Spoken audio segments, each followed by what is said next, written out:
Hello! I'm coming out of hibernation to make a video on the cultural event of our time, Zack Snyder's Justice League. I'm not going to go into the whole backstory of it. I'll give you a super quick rundown. I feel like if you're watching this video, you probably heard about it, but if not, here is like the super quick, I'm going to do it in 30 seconds rundown. Start the clock. So back in 2017, the movie Justice League came out. The movie was meant to be directed by Zack Snyder. Zack Snyder had to leave halfway through for personal reasons, as well as the executives calling his version of the movie unwatchable. They brought in Joss Whedon to finish the film off, and the film came out, and it was a real mishmash. It looked like a movie that was filmed by Zack Snyder and then was taken over by Joss Whedon. 4 years later, after years of fans asking for it, they are releasing the Snyder Cut. It is now out and everyone's talking about it. Was that in less than 30 seconds? I don't know. I'll find out in post. So first of all, I want to give you the quick spoiler-free review. Question 1, is it better than the original cut of Justice League? Yes, it's a coherent movie. It feels like it was made by someone who had an idea of what they wanted the movie to look like, and then they made it. The tone is fairly consistent across the whole thing. It's coherent, it's cohesive, it looks like a movie. In terms of DC movies, I will say that I've not watched Wonder Woman 1984 or Shazam. In terms of the movies I have seen, ranking-wise, I would say that Zack Snyder's Justice League is the third best DC movie. At the top is Birds of Prey. I love Birds of Prey. It's the best action in any superhero movie ever. Just a nice found family thing. And if you know me, I love a found family movie. Second place is Wonder Woman. The start is slow, the end is weak, but the middle chunk is so good. Oh my god. The moment she gets off the island, it's peak stuff until it turns into a nightmare. It turns into just a big CG fest. Which superhero movies do. The No Man's Land scene is so good. Then Zack Snyder's Justice League, which I was really not expecting. If you watched my hot takes video that I just did, I say just did, I did it 4 or 5 months ago now, you will know that the director that I differ from the popular opinion the most of is Zack Snyder. I rated Zack Snyder's movies on average 2 scores lower than average. Yeah, I don't think I've watched a Zack Snyder movie that I really like before. But I like this film. It works. Then I would put Man of Steel, Original Justice League, Batman vs Superman, Aquaman, and Suicide Squad. I don't really like any of those. There is a massive gulf between Zack Snyder's Justice League and Man of Steel. In terms of Zack Snyder movies, it's by far the best. It's way better than everything else. I'll put my rankings up here just for fun. I've not seen Dawn of the Dead. I've only seen the original. I couldn't get hold of the Zack Snyder version for some reason. In terms of who I would recommend the movie to, if you are just looking for a movie to watch, do not watch this. It's 4 hours long. Don't be ridiculous. If you are at all interested, I think if you enjoy a superhero movie and you've got a couple of nights free, I would say don't watch it in a 4-hour chunk. If you're going to, at least give yourself an intermission in the middle. It's split up into parts, so it gives you good stopping points to pause it, go stretch your legs, get yourself a cup of tea and whatever. Don't watch it all in one go. That's absolutely insane. But yeah, I think watching it over a couple of nights is a good shout if you are into superhero movies. If you are all interested, I think it might be worth checking out. I think the big barrier to entry is that it is 4 hours long, which is kind of unforgivable, but this movie is such an oddity, and it shouldn't exist, that I think it kind of warrants it, which is very interesting. It raises a lot of interesting questions. My main fear is that the success of this movie, critically it's getting a lot of good reviews.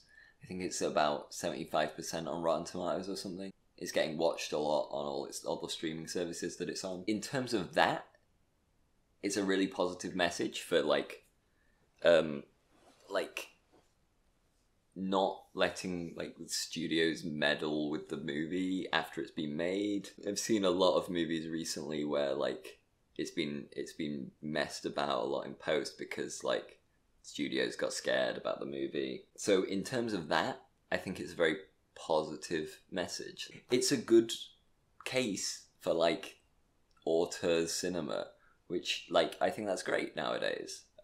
I think the problems will be if they just start like doing whatever anyone tells them to.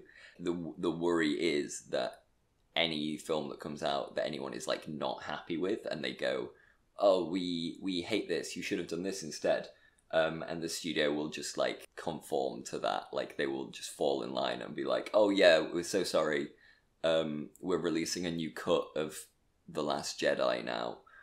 And I think that is kind of a worrying precedent. So fingers crossed they take the right messages from this. Hopefully not everyone starts releasing 4-hour-long movies because that would be terrible. It's kind of a bit of a win, which is absolutely insane because I've been making fun of the Snyder Cut like for years, and the movie came out and I liked it, and I'm fuming. I'll go spoilers from here. I don't think there's much to be spoiled, to be honest, because like it does follow the same patterns as the 4-year-old Justice League movie. It's just like fleshing it out a bit. So like I'll be talking about everything from here. So if you want to go in cold, like get out of here. The thing about Zack Snyder's Justice League is that it is 4 hours long, and because it's 4 hours long, it feels like extremely like self-indulgent. Like it kind of should. Like the movie's called Zack Snyder's Justice League. Like this is like his thing. He can do whatever he wants and make it as Zack Snyder-y as possible. And like because he's being able to do that, it all kind of works. There's a lot of stuff that you watch a scene and then like you go, okay, like what was that all about? But because it all feels like it comes together, like it's all filmed kind of the same and the style is very similar. Like it all feels correct. Like it all feels like it fits together. Like a scene where the Flash, Barry Allen, is like he's turned up late for his like job interview or whatever. And then there's like a lorry crash outside and he like goes out and saves the day or whatever. And like it does nothing for like the rest of the film apart from like introduce the character, kind of set him up a bit. And it gets cut out of like the original Justice League cut. But it's like it's just a nice scene, and like it kind of fits in there. Like it works as a bit of kind of character building. Like it never comes up again. Like he like saves this woman from a car crash, and it's kind of like implied that he's got a thing for her or whatever, and she never turns up again. And like it doesn't matter. Like it's gone. It doesn't matter. It's just like setting this character up, and like I usually hate stuff that is like setting up future movies. Like that kind of stuff. Like I just hate it. If you're making a movie, you should be making a movie. You're not making like a movie and then setting up threads for like 5 movies in the future. Like they should spring out naturally. But like it doesn't feel like this is a scene that is like purely there to set up another movie. It feels like it's there to set up this character. And because we've not seen him in any other movie, if you think about this like chronologically, like it makes sense. There's like a similar thing with Aquaman as well. Like he's got a couple of scenes I think where he like saves people in the sea, and then he like does something cool or whatever. And it's like, yeah, sure. Like it's Zack Snyder's Justice League. It's gonna be 4 hours long. Why not chuck this scene in here? It makes sense. Like the greatest praise that I could give this movie is that it's 4 hours long, and I sat and watched it, and like while I did have breaks in the middle, like just to grab some food or like get a cup of tea or go to the loo or whatever, and like I don't think I looked at my phone like one time, which is like that is the danger with watching films at home. Like of course like we'd all rather be watching films in the cinema. You can't because of the current situation, but like if you're watching a film at home, Like, the temptation is there to just, like, pick up your phone and, like, just check what's going on. But, like, I don't think I did once, which is incredible. This movie's 4 hours long. And I think it comes from, like, how it all feels like one movie. And it feels really strange to say that, because, like, most movies feel like a movie. For example, there's, like, a bit early on in the movie. I think it's, like, the very start. And Batman is going around and he's trying to, like, recruit people for the Justice League. He's searching out Aquaman. And he goes to this place where Aquaman is, and, like, he meets him, and they chat or whatever, and Aquaman's like, I'm not going to join your team or whatever. And he like, swims off into the sea. And, like, the people from, like, the village that he's just seen, like, just start singing. Like, they start singing a song that you, like, presume is, like, for Aquaman. Like, he is, like, their, like, local hero. Like, he comes in when, like, those people, they can't, like, fish or anything. Like, they've had real trouble. Aquaman comes in, brings a load of fish. He, like, saves the whole village. So he's, like, this folk hero. And they come out and they sing a song. And it, like, this goes on for, like, a good, like, minute or so. And, like, I don't think in, like, another movie you could get away with that. But, like, it just works. It's good world building, and, like, yeah, it's, like, so self-indulgent, but, like, whatever, like, I have no idea why this film worked for me, because, like, no other Zack Snyder movie has. Like, it really is a movie where it's, like, yeah, it's everything and the kitchen sink, but it's fine. I'm just gonna, like, zip around and talk about some specific stuff. So, the bit I talked about earlier where they introduce the Flash and, like, he saves this woman from a car crash. This is gonna sound absolutely insane. That scene is, like, from the start of the Resident Evil 2 remake. Like, the game. That starts with, like, a guy eating a burger in his truck. He drops the burger on the floor and tries to grab the burger and then drives into a zombie. And, like, in Zack Snyder's Justice League, there is a man driving his lorry, he's eating a burger, he drops his burger on the floor, and then drives into this woman's car. And, like, it's like poetry, it rhymes. I don't know why this has happened. And another thing like that, like, just feels like a reference to something, which, like, it really isn't. There is, like, some Cyborg backstory, where he's, like, playing in an American football game, and he, like, scores a touchdown. I don't know very much about American football, so but he's celebrating, and his mum's in the crowd, and then he's like, yeah, and his mum's cheering and everything, and then he sees the empty seat where his dad should be, and, like, I've recently watched all the Austin Powers movies, and it just threw me back to, like, the scene in Goldmember where Austin Powers gets, like, this, like, Spy of the Year award, and he's, like, giving a speech, and he's like, first of all, I want to thank my dad. Take a bow, Dad. And then the camera, like, looks at the seat, and it's like, this seat reserved for Nigel Powers. And everyone just starts laughing at him. And that's the scene in Zack Snyder's Justice League, where Cyborg wins the game of American football. That one feels a bit unfair, because the scene in Austin Powers is obviously making fun of scenes like this. But it's very funny. I think a couple of the main improvements that this has over the other Justice League movie is it really fleshes out, like, the Flash and Cyborg's characters. We all heard about, like, the kind of abuse that Ray Fisher got on the set of Justice League from Joss Whedon.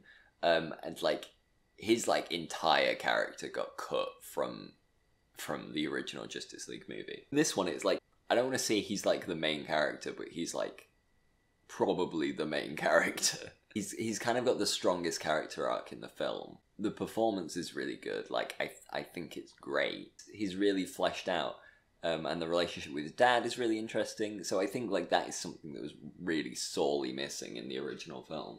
And then Barry Allen as well, like he's got a lot more to do. I don't really remember him from the first one. I think they cut like all of his character stuff apart from like his one-liners. But like it's a Joss Whedon movie, he's gonna give every character one-liners, even if it doesn't make sense. So I think both of those are like really big improvements. The main change is that it's now just like this sprawling kind of like epic where they like, it's got so much like world building and stuff. There's like a whole bit where we see like a battle that took place 5,000 years ago, and like Zeus is there.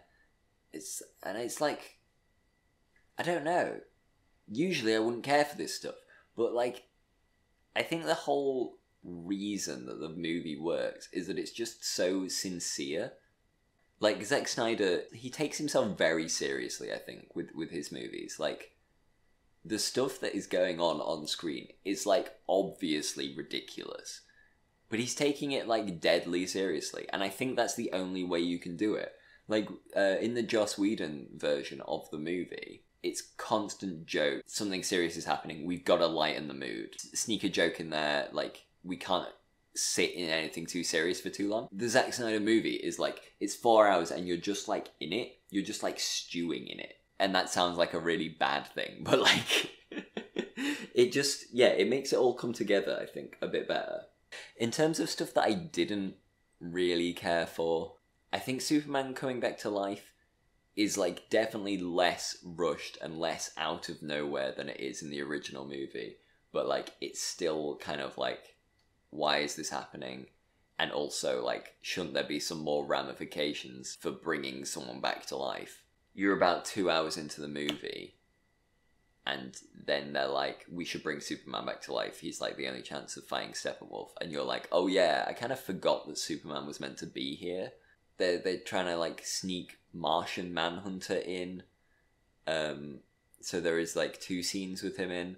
There's one where he turns up and he's like disguised as Martha Kent, and she's going to talk to Lois Lane. So Lois Lane is there to calm Superman down when he comes back to life. But like, I don't know. I don't think it really works. Like, you could have that scene where it's just Martha and Lois talking, and that's quite nice. I think that makes sense. Actually, like, really stupid to have her be someone else. Like, it's very strange. The epilogue as well is like, this is purely to set up other movies, and like I don't really care for it. And like the future like dusty apocalypse thing that feels like the Injustice games where Lois dies and Superman becomes like this totalitarian ruler, like it feels very interesting, but like I don't think it needs to be there at all. It's literally like a trailer for another movie. It's a movie that looks like moderately interesting, but like it's very weird. And I've seen a lot of praise for, like, Steppenwolf's, like, design change. So now he's, like, kind of covered in metal and, like, it's kind of shifting around on his body. Like, I don't love it. It kind of looks like he's, like, Megatron from the Michael Bay Transformers. But it's fine. Like, whatever. He's kind of a boring character. And the Zack Snyder version of the movie makes him into, like, he's not even, like, this big bad villain. He's, like, this, like, manager trying to like climb up in the company. Like he works for Darkseid and he's like, Darkseid, look at me, I'm doing all this great stuff, and Darkseid's like, whatever. Like that just feels like set up for the next movie, which like, yeah, of course it is, but whatever. They're trying to be the Avengers. It's really funny. I watched Aquaman like a couple of days ago, and like the difference in like Willem Dafoe's performance between Aquaman and Justice League. Like, Justice League feels like he's like trying like at least a little bit. Aquaman, he was like completely tapped out. Like, he was like not even there. It was so weird. Oh, another thing as well, like I think it's very cool. Mira, like the Amber Heard character, which like I'm not even gonna go into, like whatever. When they are speaking underwater, they like change their voices so they sound like mermaids, or like they've got like these squeaky underwater voices, and then when they are talking in the air, they like talk normally. It's just it's a neat touch, and I really appreciated that, and it's not something that they do in Aquaman at all. Yeah, I think like the greatest praise you can give this movie is it's a superhero movie that takes itself seriously and it cares about its characters, which is like it's nice. I don't know. I don't think like you can compare it to something like the Christopher Reeve Superman. It's an entirely different thing. But I think Zack Snyder is like learning. Like he's come back and he's like a more mature filmmaker, and I think that's great for him. Man of Steel and Batman vs Superman were like far too like gritty realism, like just miserable, no fun at all. And I think that the Justice League movie, like Zack Snyder's Justice League, like it hits the right balance, and I think that Zack Snyder has found his stride in a very weird way. I'm excited for whatever the next Zack Snyder movie is, which is something that I would never have said before. While I don't think that Zack Snyder's Justice League is like a great movie, like it's good, it's like it's solid, it's 4 hours long. Like I just hope that he can do this again with like the constraints of making a movie that you can actually go and see in the cinema. Like, because if this had come out in the cinema, I don't think I would have gone to see a 4 hour long movie. Like, unless they did, like, an intermission and all this stuff. So, yeah. Quick roundup. If you are just looking for a movie to watch, don't watch Zack Snyder's Justice League. It's too long, and it's really not for everyone. If you like superhero movies, and you can watch it in, like, a few chunks, or, like, at least give yourself an intermission, if you can cope with watching a 4 hour long movie, then I think you could have a good time with it. It's good superhero movie. I think it's one of the better DC movies that's come out. I still prefer Birds of Prey and Wonder Woman. And yeah, I'm now excited about Zack Snyder. Like, absolutely wild. I think, like, anything that kind of pushes filmmakers to have a vision and to push to, like, make movies that fit in with that is really good news. So I'm happy that the movie's out. I'm happy that it's getting good reviews. I think it's going to be a positive message for studios, unless they take the wrong idea from it, where you just listen to what anyone says and release the movie. I saw, like, earlier this week or last week that, like, an R-rated cut of Mrs. Doubtfire exists, and people are, like, pushing to get that released now. Like, I think that's absolutely ridiculous. Like, it's not going to make the film any better. It's just going to be, like, Mrs. Doubtfire says fuck now. Like, that's nothing. Like, that's not Chris Columbus's vision. That is just, like, Robin Williams improv. Like, sure, it would be nice to, like, see some of that, but I don't want to see a cut of the movie like that. I don't know. If you think you're interested in it, I'd check out Zack Snyder's Justice League. Absolutely insane that I'm saying this. Like, God, if you told me from a year ago that the Snyder Cut would come out and I would, like, enjoy it enough to, like, recommend it to people, I would think you were insane. So I hope you enjoyed. Like, subscribe, whatever. Like, I don't care. I'm just doing this for fun. I like to rant for half an hour about something. Just get it out of my system. And I'll see you later if I do another video. But who knows? Goodbye.